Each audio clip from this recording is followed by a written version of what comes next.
What's up, everyone? Welcome back as we carry on the Draft Day Sports Pro Basketball 2017 Let's Play with the LA Waves.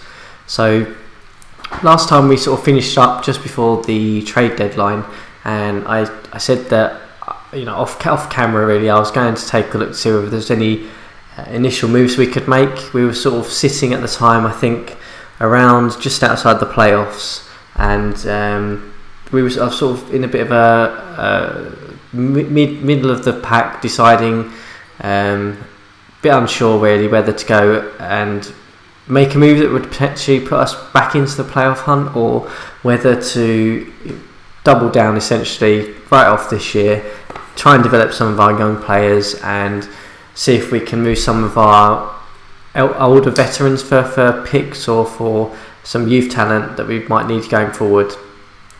Unfortunately, it was a bit of a non-starter for us, the trade deadline. I mean, obviously we made that move in the last episode where we sort of touched on where we moved Amir Johnson.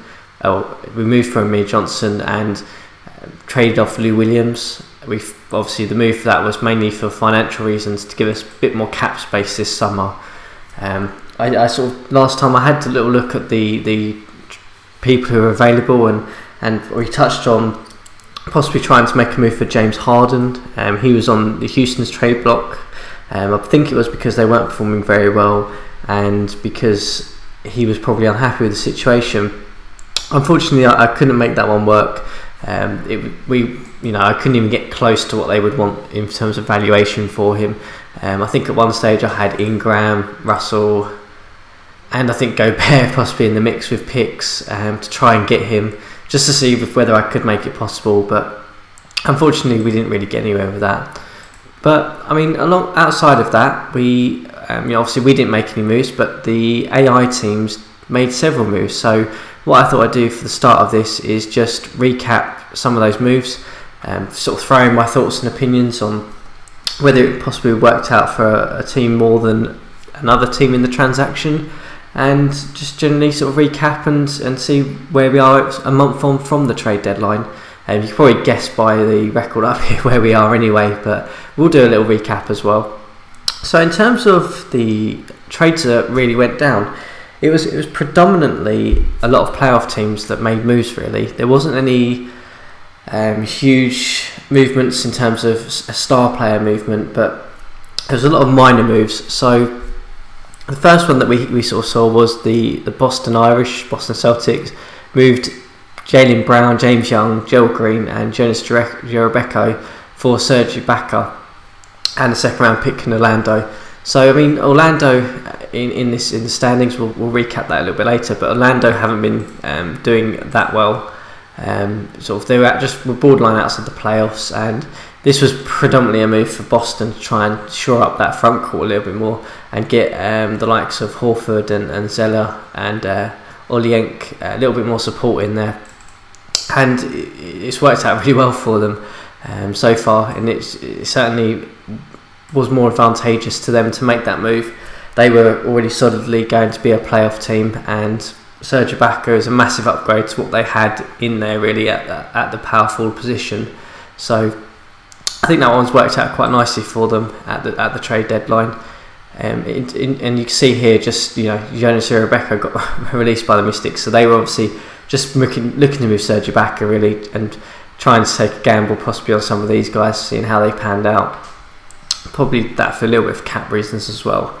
If we move on to the next trade, the Wasps, which I think are the Charlotte Wasps in this. Let me just double check. Yeah, so the Charlotte Wasps moved Frank Kaminsky, Christian Wood, Aaron Harrison, Brian Roberts to Houston Blast for Trevor Rees and a second round pick. So if we take a look, I mean, obviously for those of you who are sort of aware and sort of follow professional basketball, Frank Kaminsky was quite a high pick a few years ago, and you can see if we go to Houston, you can see they've pretty much taken a punt on him trying to pan out and develop. So you can see, just a year ago he went in the 9th in the first round, and he's one of them. He looks like he's got the height and the weight to be a really good centre in this league and to sort of last and have a really good career. but obviously his ratings are not too great at the moment, and it sort of shows here. I mean, looking by our scouting ability, it sort of shows that his potential ability is only really to be an average player, which is around 2.5 stars. So Houston probably taking a little bit of a gamble there. They obviously weren't doing very well at the time. They still haven't been doing that well. So probably taking a little bit of a punt on the younger sort of centre position to see whether they can develop him and get a bit of value.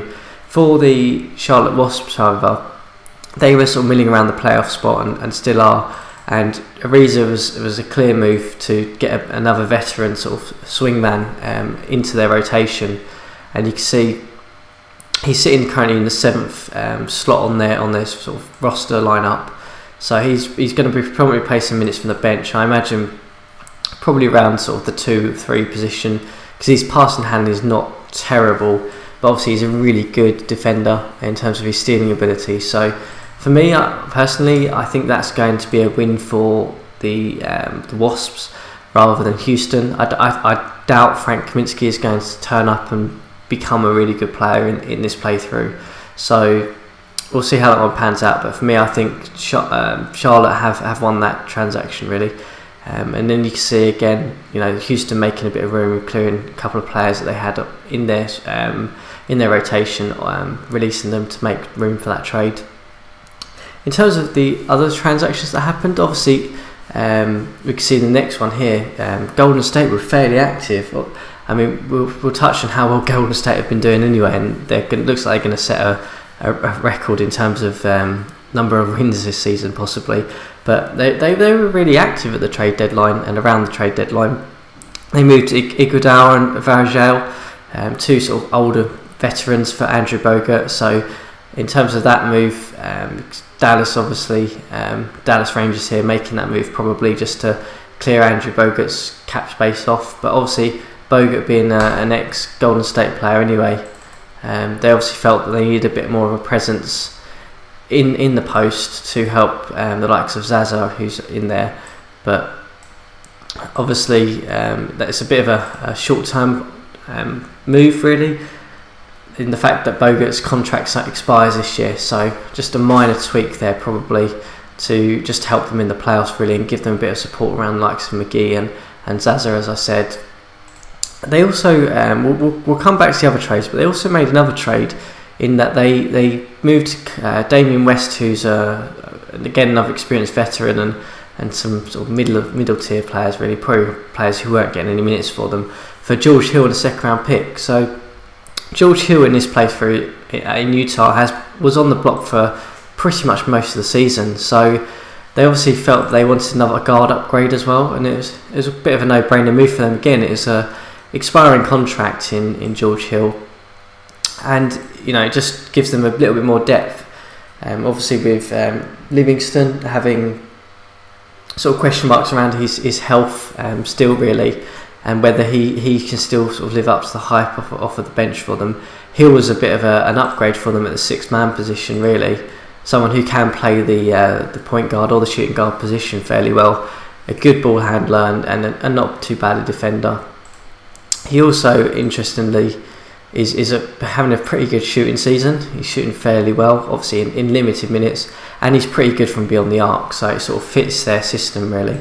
So for me, that in terms of what Golden State did around their moves, I think they've pretty much solidified their sort of first seed already. But I think the moves they've made are with one eye on the playoffs and possibly around some matchups, and we'll sort of see how that pans out for them. In terms of other transactions that happened, the Charlotte Wasps made sort of another minor move, taking a punt on Justin Hamilton for a second round pick, who's sort of been sitting in Brooklyn's rotation this year. He doesn't have anything that really stands out, so I'm not too sure why they've made this move. To me, it sort of screams, they lost Kaminsky, so they felt they needed just another body in at the front court position, despite the fact they'd already had, Hibbert, Zeller, Halls, Williams in that position. So just a minor move there, I think. The Oakland City Twisters moved their first round pick for Gortat. So Oakland, obviously, when we sort of touched on last time, I think they were just outside the playoff hunt. and sort of it was debating. Westbrook didn't have much support. Obviously, he's having a fantastic season as he is in real life, but there was obviously a need for a little bit more support for him. But unfortunately, Gortat broke his leg, so whether this one works out for them or not, he should be back healthy, a little bit before the playoffs. But we'll see how that pans out. They moved their first round pick to Washington, who are looking at lottery anyway. So it was a move for me that I felt made sense for both sides, really. So a bit of a middle tier one that split across the board. And then in terms of the other moves that we saw, we sort of touched on. The Golden State one here, but obviously we made our move, and then there was another one that was with the San Antonio Spurs. I've just got to find it. They're called the Outlaws. So they made just another minor move. They moved Patty Mills to Phoenix Beams for PJ Tucker. So again, San Antonio definitely playoff bound, but making a minor move to get another sort of experienced veteran who can play on the wing for them. And this one I really liked it for San Antonio. They made a couple of really good moves this year in terms of getting Deron Williams quite early, still more than competent point guard, and getting PJ Tucker, who's a good defender. So again, just enhancing that rotation even more. In terms of the move for Phoenix, who are again looking at lottery, Patty Mills is obviously younger than PJ Tucker. He's an expiring deal. So probably just, try and see how he may perform in them for some minutes and see whether he possibly is worth a contract for them towards the off-season, really. So that's just a quick summary of all of the moves that have been made. And we'll see, obviously probably not this episode, but next episode when we sort of recap the season, we'll sort of see whether any of these moves have really worked for people. Like I said, for me personally, I really like the moves that Golden State made. I really like the move Boston made to get more front court support, and possibly the moves that Charlotte made, moving Kaminsky, who is probably not going to pan out, for another veteran who is a good defender and a good stealer of the ball, who will probably help them get into the playoffs this year. So obviously recapping the trades there, let's take a look and see how we've kind of got on. So as we sort of touched on a minute ago, you may have seen me when I was flicking around the screens, but we haven't done too well. We're now 6-7 games off of the playoff hunt. We're sitting around 29 and 43, which is not good. You can see in our last 10 games there we've gone 2-8, and we're probably now looking at lottery. Unfortunately, we haven't really done very well without Ingram, who's only come back recently, and we're struggling quite a bit. So in terms of how we've done since the trade deadline, I'll just quickly recap that. You can see there we got a win against New Orleans just after the trade deadline, and then we sort of went into a bit of a up and down. We lost our 2 away games to Minnesota and Oklahoma City. The Minnesota one for me was the most disappointing one, in that we seemed to have earlier on in the season be getting results against them, and we just were terrible. So perhaps we've maybe taken a little bit of a step back there. We then obviously, like I said, lost to Oklahoma City, which is one that I fully expected us to lose. Oklahoma, like I said, are just sort of gone on, and Westbrook's really leading them towards this last month of the season. We then beat Phoenix. Again, like I said, Phoenix are sort of struggling down there, and it was really good to see Jordan Clarkson step up and take the lead on offense for us. But then we sort of lost again our 2 away games. We seem to be struggling away to Denver and Phoenix, and then we won some back-to-backs to Memphis and Minnesota, so sort of getting a bit of revenge back on Minnesota. And then we lost to Portland, which was expected. We beat Houston, which was a really good result, considering that at the time we were sort of vying with them for the playoff position, really, and Houston had made a little bit of a surge over those sort of past few weeks to get back into the playoff hunt. So it's really good to see that. And then sort of disaster really struck. We then went on a massive losing streak, losing to San Antonio, which is probably expected. But disappointingly, we lost to Dallas, who by 2, and they haven't been playing very well this year, and that was one that we really needed to win. to keep us back in the hunt. And then we sort of had a tough run of games, to be fair. Philadelphia, who we've commented on many times before in this Let's Play, are having a fantastic season with Ben Simmons just leading the way for them. And then we lost to Golden State, which pretty much everyone in the league is this year, losing to Golden State. And we lost to Chicago, Oklahoma City, and then we got a win against Detroit, who have sort of been middling. I think they're just in the late playoff seeds now in the East, which was a good win. And then we finally, before the end of this month, we lost to Brooklyn. So that was disappointing in the sense that, again, Brooklyn haven't been performing very well, and that obviously it's just led towards a bit of a disappointing March for us, which has dropped us right out of the playoff hunt. And with the games we've got left, I'll be surprised if we manage to claw our way back in there. In terms of the roster, Russell's shooting on each night has been erratic, to say the least. I've tried to do a bit more preference work with him, as you may have seen earlier on in some of the other Let's Plays, but it just doesn't seem to be panning out. He's obviously been playing some solid minutes this month. As we sort of have a look here, he's been playing solidly at least 22 minutes or more, but his shooting, even in the limited minutes, hasn't been particularly great.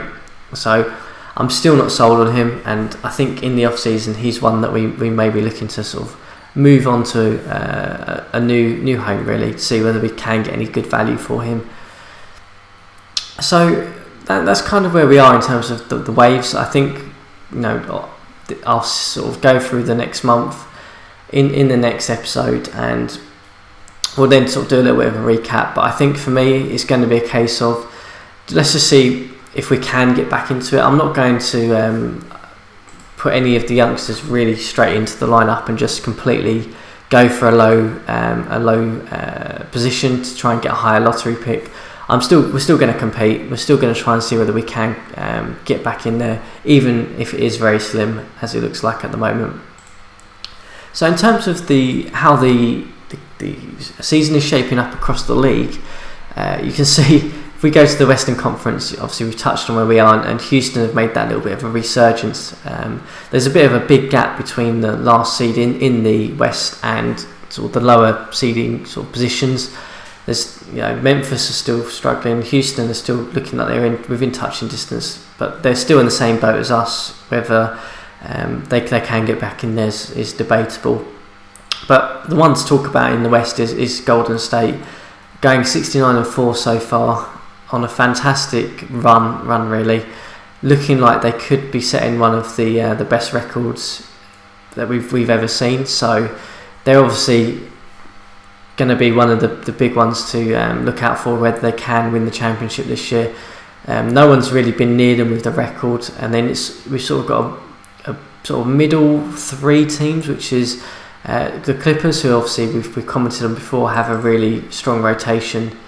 Then we have San Antonio, Oklahoma City, who bit of business as usual for San Antonio, really, a bit like real life. And then Oklahoma City with Westbrook just really leading the charge with them. I guess the surprising ones in the West are that Sacramento, who traditionally in sort of anyone who follows the real NBA are normally struggling all the time, but it seems that they're found a little bit of their way within this playthrough. DeMarcus Cousins putting up some really good numbers for them and not shooting too terribly.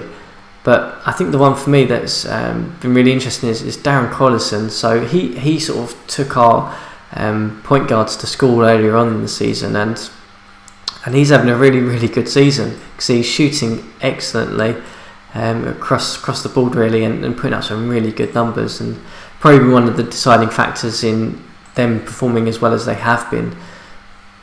And then obviously you've got the likes of Denver, Minnesota, Portland, who you tend to expect to be in the playoff hunt.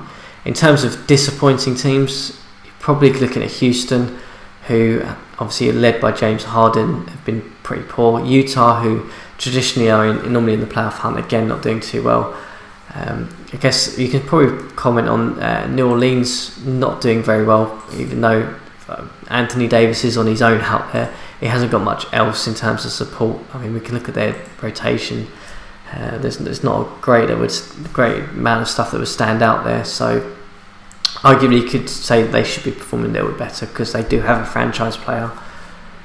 So looking into the Eastern Conference, you can see, a bit predictable. You can see Cleveland up there in the top. LeBron James, Irving, Love's performing very well for them, and then you've got the usual suspects, the likes of Boston, Indiana, Charlotte, Atlanta, Chicago, Toronto. So you kind of got a usual sort of playoff section. But the one that's really interesting, and we've probably touched on it a couple of times before now, is Philadelphia, who are having a fantastic season, and it looks like the process is finally working for them in this playthrough. Like I've commented before, Ben Simmons has just been absolutely outstanding for them. He's easily going to be the Rookie of the Year. There's no question about that.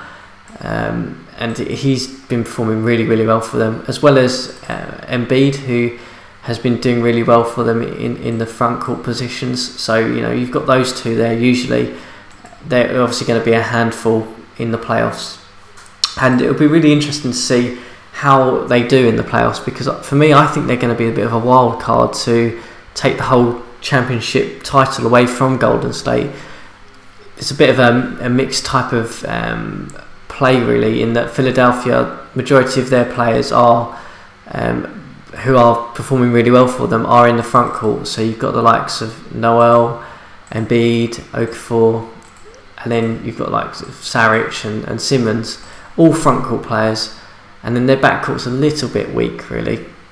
But then you've got Golden State, who have an outstanding backcourt in the likes of Curry, Durant, Thompson, and their front court, you could probably argue, isn't as strong. They're relying on Zaza to hold the front court positions for them. So it'd be really interesting. I'd really love personally to see a finals between those two teams, because I think that would be a really interesting matchup to see who can come out on top, whether it's the front court or the back court that would win the battle there. So we'll see how that one sort of happens. In terms of the lower rankings of the East, you've got some typical ones there. I mean, we commented on Milwaukee being terrible this year, primarily because their star player Giannis has been out for the whole year, suffering a full year-long injury, and it only stopped playing not that many games for them in the start of the season. So, obviously losing him's been a massive loss for them. So we expected them to be down the bottom. Miami, you could probably argue, should be potentially performing a little bit better.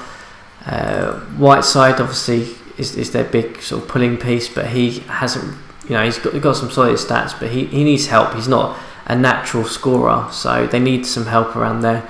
Orlando, we said, sort of haven't been doing very well. Atlanta, I'm not sure why I'm talking about Atlanta. They're already in the playoffs, but Brooklyn, like I said, have been awful, and they generally are awful anyway. Washington is probably the only one you could probably comment on should be doing a little bit better, because they have the likes of John Wall. But they did make that move at deadline day to move Gortat, who's probably their sort of only decent sort of centre. So they've sort of admitted earlier that they weren't going to make the playoffs and sort of jumped straight out. So that's how it's kind of looking in both conferences, really. For us, in our perspective, as the LA Waves, I think if we obviously need to win all of our remaining games, really, or at least 80% of them, to get back in with a shot of getting into the playoffs. Whether we can do that or not, we'll see. It's going to be really difficult. If not, we do hold our own draft pick this year, so it's not the be all and end all. We'll just have to have a really aggressive off season, and I think we'll have to have a really aggressive off season anyway, because like I said, guys, the aim for us is not just to get in the playoffs every year. That's not what the LA Waves or Lakers is all about. We need to get them back into championship contention. We can't go for too long without getting back into contention.